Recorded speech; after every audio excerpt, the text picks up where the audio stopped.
Before legends were written, before crowns were worn, there was fear. An army stood at the edge of a valley, rows of soldiers, weapons in hand, hearts heavy with doubt. They were the children of Israel, and across from them stood their enemy. Between the two armies was a man who seemed more monster than human. His name was Jalut. Each day he stepped forward, his voice like thunder, his shadow stretching across the ground. He challenged them to send a single warrior to face him, and each day silence answered. Men who had trained for war lowered their heads, not because they lacked weapons, but because they lacked courage. Among the army was someone no one noticed, a boy, young, unknown, sent only to deliver food to his brothers. His name was David. David listened as Jalut mocked them, mocked their people, mocked their faith, mocked their Lord. And while the soldiers felt fear tightening in their chests, David felt something else rising within him. Not anger, not pride, faith. He asked a simple question: why does no one answer him? They warned him. They laughed. They told him to go back to his sheep. But David had faced wolves in the night.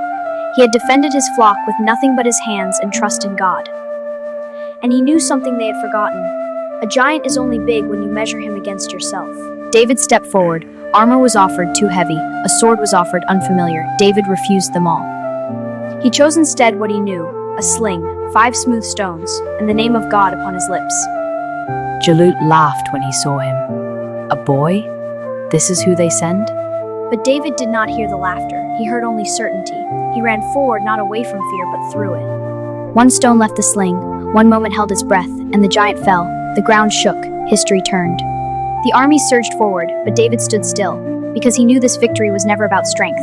It was about trust. Years passed. The boy became a man. The man became a king. But unlike other kings, David's heart did not change with the throne. He ruled with justice, knowing that power is a test before it is an honor. When disputes were brought before him, he listened carefully, because judgment without wisdom is its own kind of tyranny. God granted him the Zabur, a book of prayer and praise, and when David recited it, the world itself responded. Mountains echoed his voice. Birds descended from the sky to join him, a king who sang to God in the darkness of night. God gave David another gift, strength beyond measure. Iron softened in his hands like clay. He shaped armor not for wealth, but to earn his living honestly. A prophet, a king, a laborer. Yet despite all this, David never believed himself above correction. And in that moment, he taught the world something eternal. Greatness is not never falling, it is rising with humility. Please don't forget to subscribe and hit the notification to stay updated on new content. Thank you.